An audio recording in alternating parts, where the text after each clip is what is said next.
ఈరోజు మనందరం గుర్తుపెట్టుకోవాల్సింది భూమి అంటే కేవలం ఒక ఆస్తి కాదు. ప్లీజ్ తమ్ముళ్ళు కూర్చోండి, ఎవరు లేరు కావాలని కన్ఫ్యూజ్ చేస్తున్నారు. కూర్చోండి, 10 నిమిషాల్లో మనం కంప్లీట్ చేసుకుందాం. మళ్ళీ నాకు వేరే కార్యక్రమాలు కూడా ఉన్నాయి, దయచేసి కూర్చోవాలి.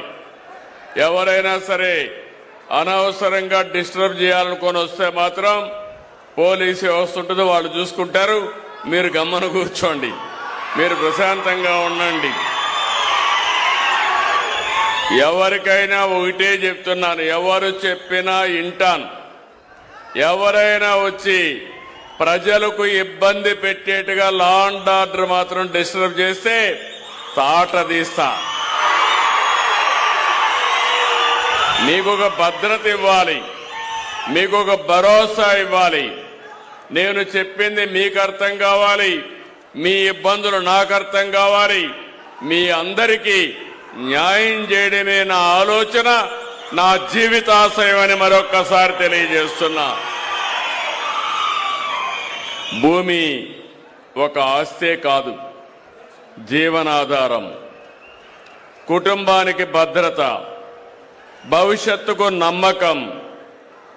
ఒక రైతు తన బిడ్డల్ని ఎంత ప్రేమిస్తాడో భూమిని అంతే ప్రేమిస్తాడు. నిద్ర లేస్తే భూమి దగ్గరికి పోకపోతే, భూమిని చూడకపోతే రాత్రి నిద్ర రాదు. దేశానికి తిండి పెట్టింది రైతు, అన్నదాత. కరోనా అప్పుడు అందరూ హాలిడే తీసుకున్నారు, కానీ మా రైతులు మాత్రం హాలిడే తీసుకోకుండా దేశానికి అన్నం పెట్టింది రైతన్న అని చెప్పి మరొకసారి విజ్ఞప్తి చేస్తున్నా. ఆ అనుబంధం ఎవరు చెరపలేనిది. మన రాష్ట్రం వ్యవసాయ ఆధార రాష్ట్రం. దీనివల్ల ఎక్కువ మంది భూమిపైనే ఆధారపడతారు. నేను అందుకే స్పష్టంగా ఆలోచించాను. ఒకటి, మీ భూమి. మళ్ళీ నేను విషయాలు చెప్తాను. దానికి కావలసిన నీరు ఇవ్వడం, అదేవిధంగా సాగు కూడా. ఎందుకంటే మనం అందరం గుర్తుపెట్టుకోవాలి, నిన్న కూడా ఒక మీటింగ్ పెట్టుకొని, సాగునీటి సంఘాల మీటింగ్లు పెట్టుకొని నేను ఎక్కడికక్కడ సమీక్షలు చేస్తున్నాను. నా జీవితంలో ఒకటే కోరిక, ప్రతి ఎకరాకు నీళ్లు ఇవ్వాలి. అది కూడా కర్నూలు జిల్లాలో ఉండే పశ్చిమ తాలూకాలకు నీళ్లు ఇచ్చినప్పుడే రాష్ట్రం మొత్తం నీళ్లు ఇచ్చినట్టు అవుతుంది. అందుకని వివాదాలు లేని భూములు, పుష్కలంగా ప్రతి ఒక్క ఎకరాకు నీరు, లాభాలు తెచ్చే సాగు, రైతు అప్పుల పాలయ్యే సాగు కాదు. పంటల విధానం మారుతా ఉంది, టెక్నాలజీ వచ్చింది. దీనికి అనుగుణంగా నేను కూడా ముందుకెళ్తున్నాను. అందుకని మీ అందరి సహకారం అవసరం అని చెప్పి కూడా నేను మీకు తెలియజేస్తున్నా. మీరే చూశారు, ఎన్నికల ముందు ఒక మాట చెప్పాం, మళ్ళీ రాష్ట్రాన్ని పునర్నిర్మాణం చేయాలి. అందుకే కూటమి కట్టాం. నేను, పవన్ కళ్యాణ్ గారు, బీజేపీ నరేంద్ర మోడీ గారు నాయకత్వంలో అందరం కలిసి ఒక కూటమి కట్టాం. ఆ రోజు ఒక మాట చెప్పాను, మీకు అందరికి గుర్తుండాలి. సంక్షేమ కార్యక్రమాలు సూపర్ 6 అని చెప్పాను. ఈరోజు సూపర్ 6 సూపర్ హిట్ చేశామా లేదా ఒక్కసారి గుర్తు చేసుకోండి. 2, అభివృద్ధి పరిగెత్తిస్తానని చెప్పాం. ఈరోజు మీరు ఒక పక్కన సాగునీటి ప్రాజెక్టులు కానీ, అమరావతి కానీ, పోలవరం కానీ, ఇంకో పక్క ఇండస్ట్రీస్ కానీ. ఒకప్పుడు మీరు ఓర్వకల్లో చూస్తే ఎన్నో ఇండస్ట్రీస్ వచ్చాయి. ఓర్వకల్ని సర్వనాశనం చేసి ఇండస్ట్రీస్ రాకపోతే ఈరోజు పరిశ్రమలు వచ్చే పరిస్థితికి వచ్చాయి.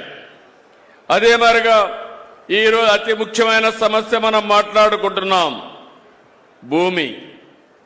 మీ తాత ముత్తాతలు మీకు ఇచ్చిన ఆస్తి, వారసత్వంగా వచ్చిన ఆస్తి. నేను ఎన్నికల ముందు చెప్పాను, మీ భూమి మీద వేరే వాళ్ళ ఫోటో వేయడం ఏంటి? మీరిచ్చారా? మీ తాత ఇచ్చాడా? మీ ముత్తాత ఇచ్చాడా? ఎవరిది ఆ భూమి? మీ కష్టార్జితం మీ నాన్నిచ్చాడు, మీ తాత ఇచ్చాడు. వారసత్వంగా మీకు వచ్చిన భూమి. ఆ భూమి మీద ఆయన ఫోటో. అంటే ఏమనుకున్నాను? నేను చెప్పాను, ఇది మంచి పద్ధతి కాదు.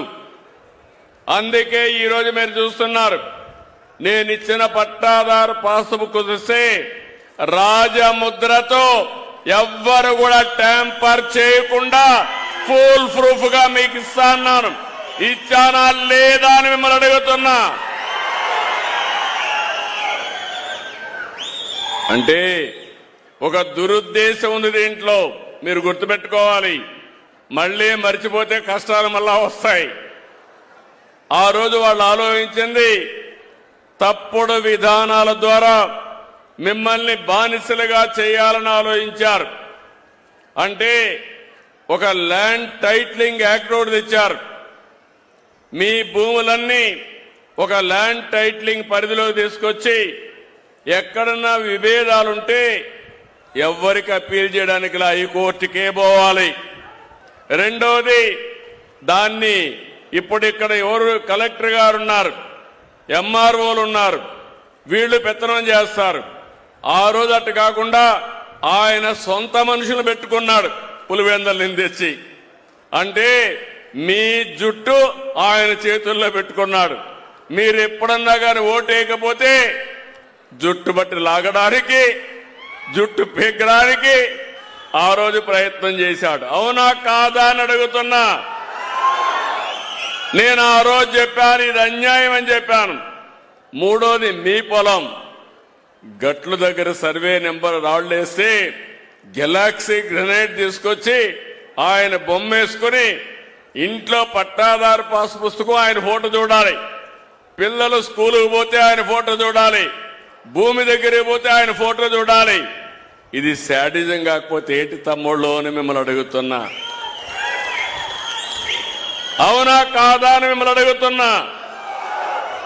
700 కోట్ల రూపాయలు సర్వే రాళ్లకు తగలేసిన పెద్ద మనిషి మొత్తం వ్యవస్థను భ్రష్టు పట్టించారు. మీరొక్క విషయం గుర్తుపెట్టుకోవాలి, ఎంత దుర్మార్గుడు అంటే అంత దుర్మార్గుడు. నేను ఒక ఉదాహరణ చెప్తున్నా. నిన్నే ఒక అతను వస్తే నేనే షాక్ అయ్యా. చాలా జరిగాయి. ఇటీవల నేను ముఖ్యమంత్రి అయిన తర్వాత సమస్యలు వస్తున్నాయంటే, అర్జీలు వస్తున్నాయంటే 180% భూ సమస్యలు. ఈ దుర్మార్గులు ఏం చేశారంటే, మీ భూమి మీద ఉంటే ఆ ఊరిలో ఒక చోటా నాయకుడు ఉంటాడు. ఆ చోటా నాయకుడు కూడా ఒక రౌడీ. వాళ్ళు మీ భూమి అడుగుతారు, మీరు ఇవ్వనంటే రికార్డులో 22A కింద పెడతారు. మీ భూమి 22A కింద రికార్డులో పెడితే ప్రభుత్వ భూమి అయిపోతుంది. అంటే మీరు ఒప్పుకుంటే తక్కువ ధరకిస్తే మీరు లావాదేవీలు అవుతాయి, ఒప్పుకోకపోతే ప్రభుత్వ భూమి అయిపోతుంది. ఇట్లా కొన్ని లక్షల ఎకరాలు ప్రైవేటు భూముల్ని ప్రభుత్వ భూములుగా పెట్టేశారు. ఒక ఉదాహరణ చెప్తున్నా, ఇవన్నీ చాలా వచ్చాయి మాకు. నిన్నే ఒక అతను వస్తే షాక్ అయ్యా. దీనికి సమాధానం చెప్పమని వైఎస్ఆర్ కాంగ్రెస్ నాయకుల్ని, ఆనాటి ముఖ్యమంత్రిని కోరుతున్నాం. ఈరోజు మీరు చూస్తే ఒక అతను వచ్చి తాడేపల్లి ప్యాలెస్ కట్టుకున్నాడు. ఆయన తప్పేం లేదు, ఇల్లు కట్టుకున్నాడు, బాగానే ఉంది. ఆయన ఇల్లు కట్టుకుంటే ఆయనకు ఒక హెలిప్యాడ్ కావాల్సి వచ్చింది. హెలిప్యాడ్ కావాల్సి ఏం చేయాలి? భూమన కొనుక్కోవాలి, లేకుంటే వేరే వాళ్ళ దగ్గర తీసుకోవాలి. వాళ్ళు ఒప్పుకుంటే నువ్వు హెలిప్యాడ్ వేసుకోవాలి. ఆ పక్కన ఒక 10 ఎకరాలు ఉంటే ఆ 10 ఎకరాలు భూమి అడిగాడు. ఆ 10 ఎకరాలు ఇస్తే మేము ఇవ్వమన్నారు వాళ్ళు. ఇస్తే మళ్ళా ఏమవుతుందని 75 సంవత్సరాల డాక్యుమెంట్స్ ఉన్నాయి. వాళ్ళ ఆధీనంలో భూమి ఉంది. భూమి కాంపౌండ్ వాళ్ళు కట్టుకున్నారు. ఒక ఫైన్ మార్నింగ్, ఒక ఉదయంలో అక్కడ బలవంతంగా హెలిప్యాడ్ వచ్చింది. హెలిప్యాడ్ వేసిన తర్వాత రికార్డులు చూసుకున్నాడు. రికార్డులు చూసుకుంటే ఆయన పేరు లేదు, దాని మీద 22A పెట్టారు. అది ప్రభుత్వ భూమి అయిపోయింది. అది ప్రభుత్వ భూమి చేసి ఈయన అనుభవించుకోవడం మొదలుపెట్టాడు. అంటే ఏం తమ్ముళ్ళు విచిత్రం చూశారా? ఇదే డాక్యుమెంట్. నిన్నొచ్చి ఆయన అంటున్నాడు, సార్ మేము కొనుక్కున్నాం, కొనుగోళ్లు చేశాం, 1956 నుంచి క్రానలాజికల్ గా రికార్డులు ఉన్నాయి, మీరు చూడండి అంటే నేను చూస్తే, నేను మీ అందరికీ చెప్పింది లింక్ డాక్యుమెంట్స్ 2-3 ఉంటే అందరికీ పట్టాలు ఇమ్మన్నాను. అవునా కాదా అని మిమ్మల్ని అడుగుతున్నా. అలాంటిది 56 నుంచి అనేక డాక్యుమెంట్లు ఉంటే ఇది ఆయన తీసుకున్న ల్యాండ్.